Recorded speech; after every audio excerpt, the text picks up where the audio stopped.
So this is the second half of professional and legal liabilities for accountants. We're going to begin with statutory liability to third parties. Today we're going to talk a little bit about the Securities Act of 1933 and the Securities Exchange Act of 1934. Just so that you're aware, the next module that we cover will cover both of these acts. The Securities Act of 1933 is also known as the Truth in Securities Act. It mostly deals with the primary securities market, so initial public offerings. Under this act, an accountant may face civil liability, primarily under Section 11 of this act. Privity of contract is not necessary for an accountant to be held civilly liable. All the plaintiff needs to show is that there is a material misstatement of facts and damages.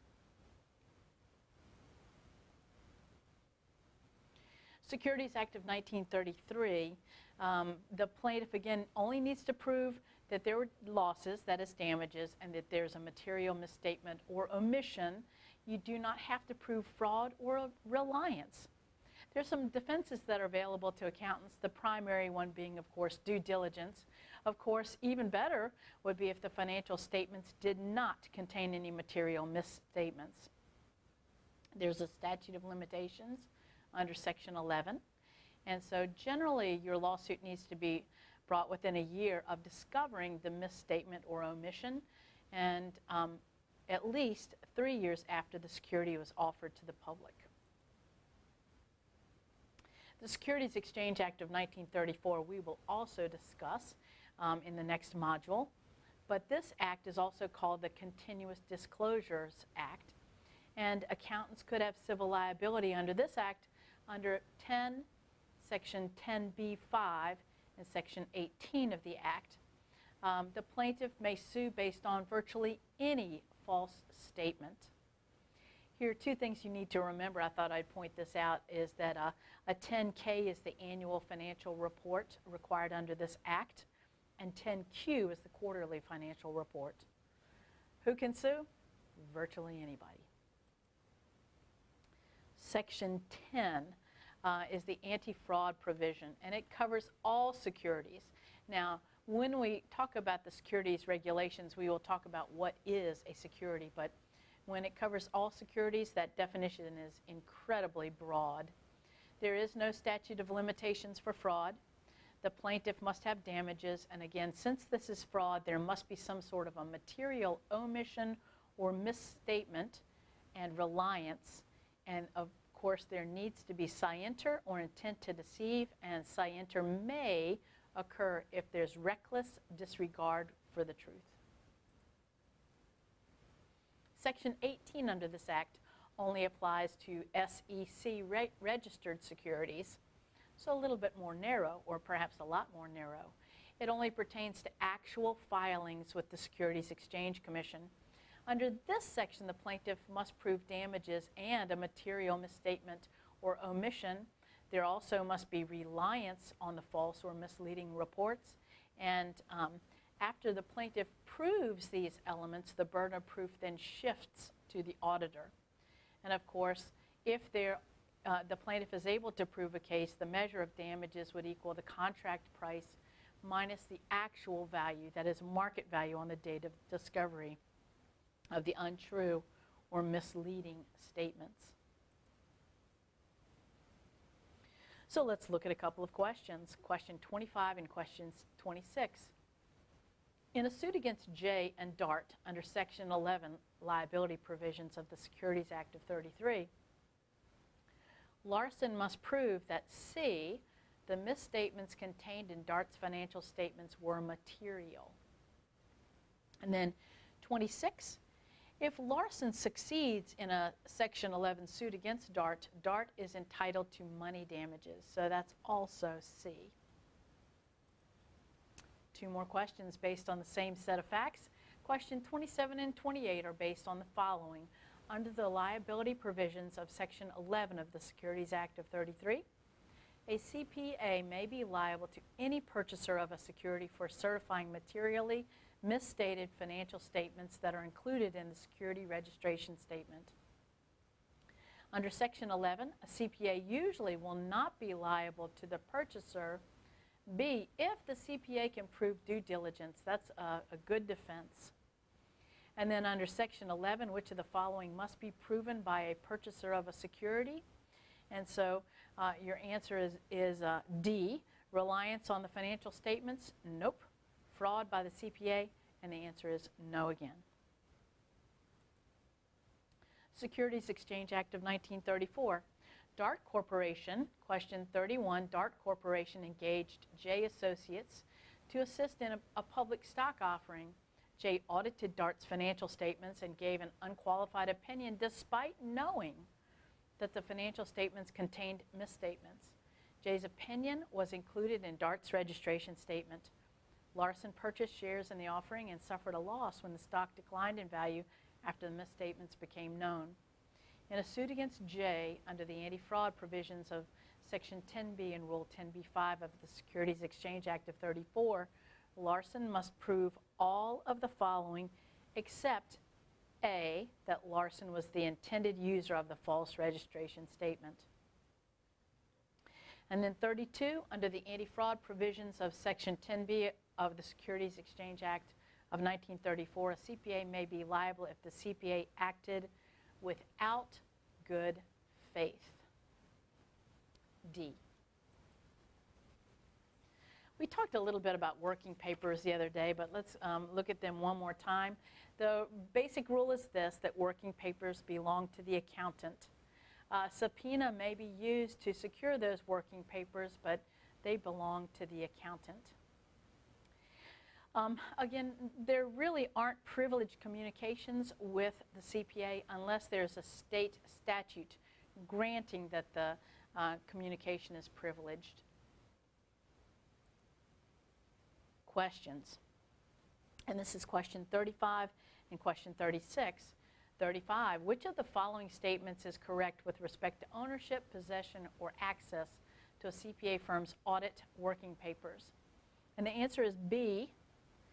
Working papers are not transferable to a purchaser of a CPA practice unless the client consents. And then which of the following statements is correct regarding a CPA's working papers? This is question 36. The working papers must be, and the answer is D, turned over pursuant to a valid federal court subpoena. Question 38. To which of the following parties may a CPA partnership provide its working papers without either the client's consent or a lawful subpoena? The IRS? Nope.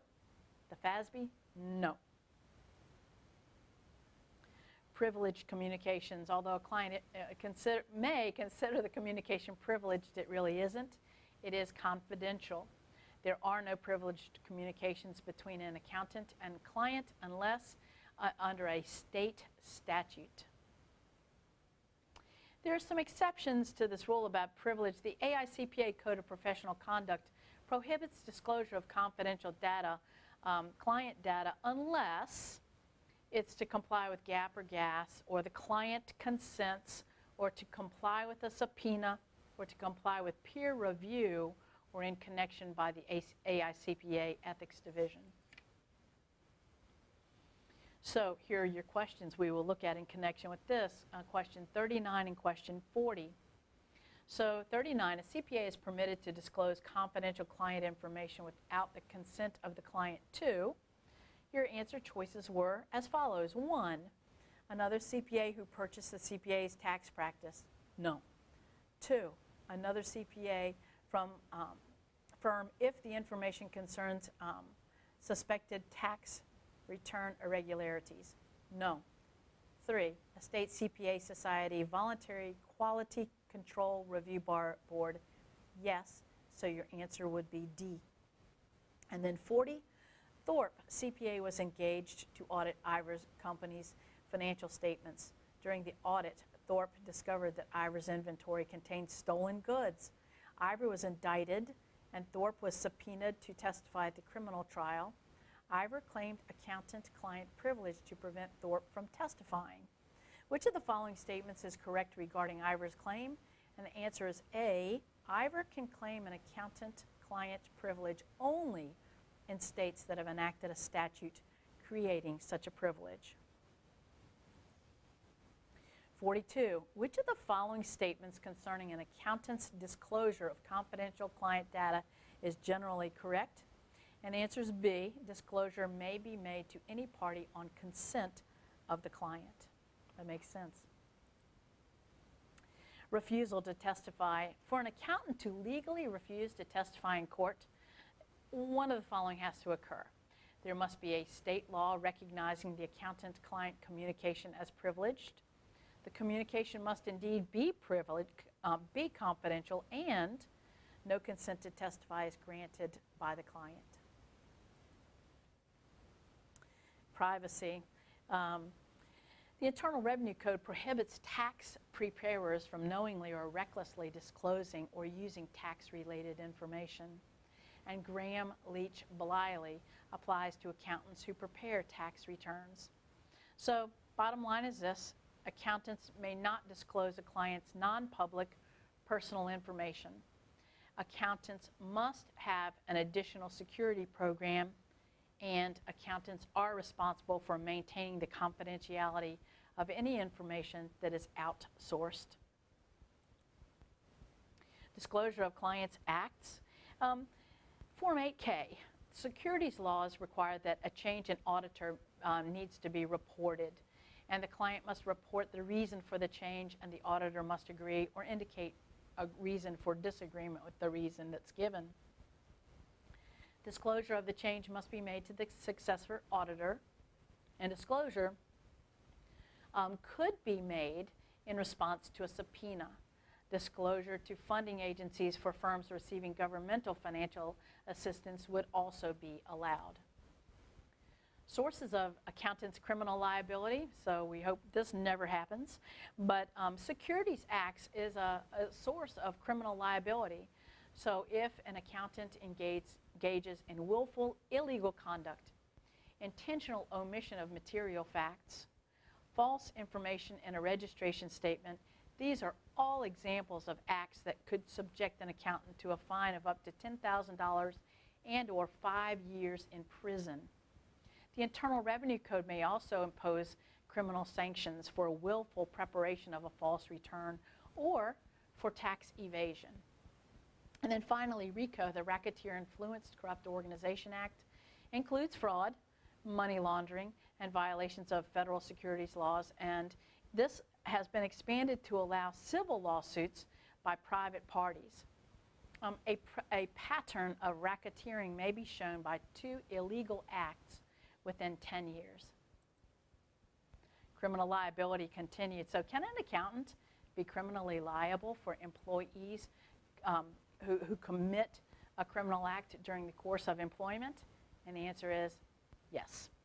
I just wanted to point out that malpractice insurance only covers negligence, not criminal acts. And you could use a fidelity bond to protect the client from an accountant's fraud or criminal act. Private Securities Litigation Reform Act actually amended both the 33 and 34 acts. So if an auditor detects illegal activity, the audit committee or the board of directors must be immediately notified. This is one of the questions we will solve in just a minute. So the board of directors has 1 day to notify the Securities Exchange Commission. And if this notice is not given to the SEC, then the auditor has to notify the SEC and give them a copy of the auditor's report and then resign. This law also did a couple of other things. It now requires strict pleading, and this is intended to reduce frivolous lawsuits. Some people were actually representing themselves and filing long, improper pleadings to commence these lawsuits, but now there are very strict pleading requirements, so if you want to commence, it is less likely to be a frivolous lawsuit. This law also changed joint and several liability rules so that the liability of the accountant is proportionate to the accountant's fault. Just a little note to you at the very bottom is an accountant may be liable for an additional 50% if the principal defendant is now bankrupt. So here's some questions that go along with this. Question 47 and question 48. So 47, which of the following is an auditor required to do under the Private Securities Litigation Reform Act concerning audits under the Federal Securities Exchange Act of 1934? 1, establish procedures to detect material illegal acts of the client being audited. And 2, evaluate the ability of the firm being audited to continue as an ongoing concern. And your answer is D, both 1 and 2. And then 48, Lynn, CPA is auditing the financial statements of Exchange Corporation under the Federal Securities Exchange Act of 1934. He detects what he believes are probable material illegal acts. What is his duty under the Private Securities Litigation Reform Act? And the answer is B, he must inform the audit committee or the board of directors. Sarbanes Oxley. Sarbanes Oxley requires retention of audit and review papers for at least 5 years, possibly 7 years. And the destruction of documents to impede investigations is considered to be a crime under this act. There are penalties under the act, and those penalties include imprisonment up to 20 years, plus significant fines. And both the CEOs and CFOs of large companies, publicly traded firms, are required to certify financial statements filed with the SEC.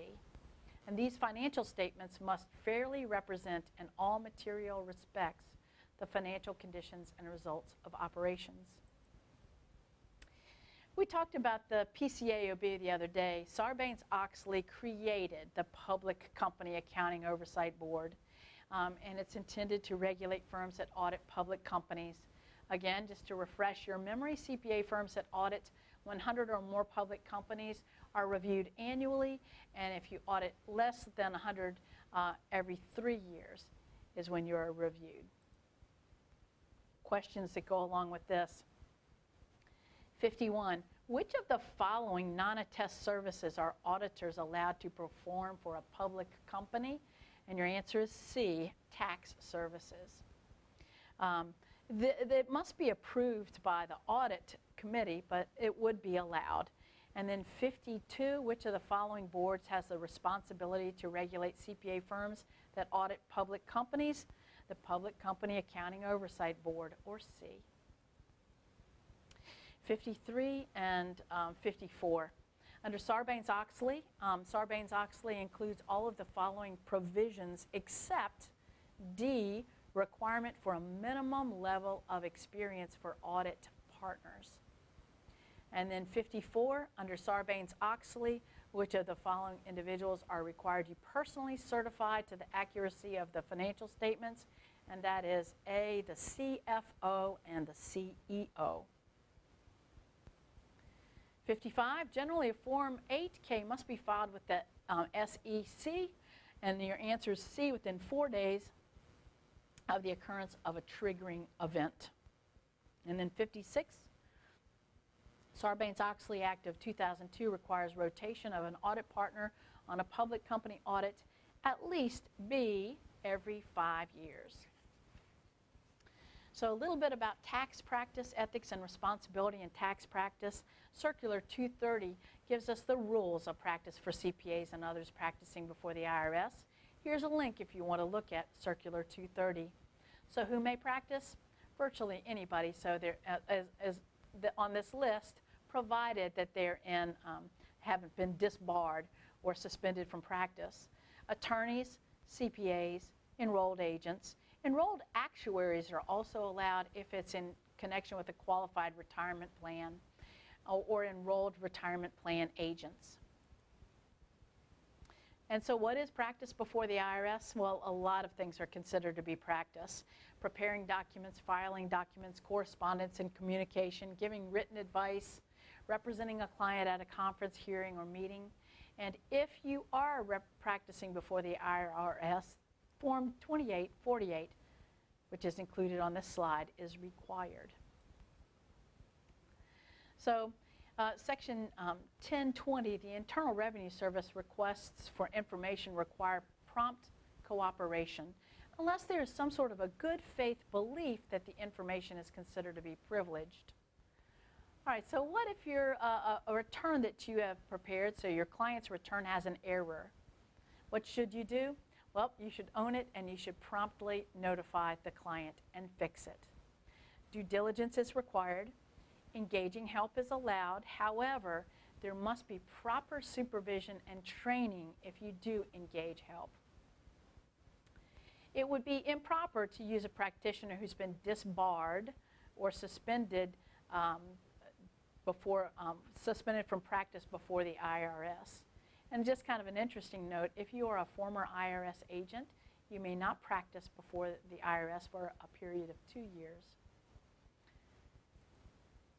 Fees, unconscionable fees are not allowed. Contingent fees, that is a percentage of the recovery, is generally not allowed. However, there are 3 narrow exceptions. The narrow exceptions are listed on page 62 in your Wiley book. And then my note to you is this: according to the PCAOB, a public company auditor may not be independent from a client if services are offered on a contingent fee basis. Client records and conflicts. All right, so you have your client's tax records, and he or she has not paid you. Can you withhold your client's records? The answer is no. So what is disreputable conduct? In fact, conduct that would bar you from practicing before the IRS? Well, here's a short list. Conviction of a crime under the federal tax laws, conviction of a crime involving dishonesty or breach of trust. That would be a crime involving moral turpitude. Conviction of a state or federal felony, giving false or misleading information to a tax official, willfully evading taxes if you're a disbarred attorney or you've had your CPA license revoked, or contemptuous conduct before the IRS. These would all or could all lead to you being barred from practicing before the IRS. So then we're going to look at task-based simulation 1, and we're going to look at this one together. And so task-based simulation 1. Let's see if I can read this one. I might have a little bit of trouble here. So under Section 11 of the Securities Act of 1933 and Section 10B, Rule 10b-5 of the Securities Exchange Act of 34, a CPA may be sued by a purchaser of registered securities. Item 1 through 6 relate to what a plaintiff who purchased securities must prove in a civil liability lawsuit against a CPA. For each item, determine whether the statement must be proven under Section 11 of the Securities Act of 33, under Section 10b, 10b-5 of the Securities Exchange Act of 34, both acts, or neither. And so the first question is this. The plaintiff security purchaser must allege or prove 1, material misstatements were included in a filed document. And your answer is for this one is C, and that is for both. Question 2, a monetary loss occurred, and the answer for this one is also C, or both. 3, lack of due diligence by the CPA, and you don't have to prove lack of due diligence, so your answer there would be D. Privity of contract with the CPA, and the answer is neither, so that's D. And then 5 is reliance on the document, and reliance on the document is only for 10B. So when you think about it, this makes sense. 10B, 10B-5, these are fraud provisions, so you have to prove fraud is the intentional misstatement of a material fact and justifiable reliance thereon to the detriment of the relying party. And then the CPA had scienter. Again, that's B, and only Section 10B, because that's the fraud provision. So your assignment for next class is to read Module 24. I would like for you to prepare questions 1 through 4 and 6 through 11. Thank you so much.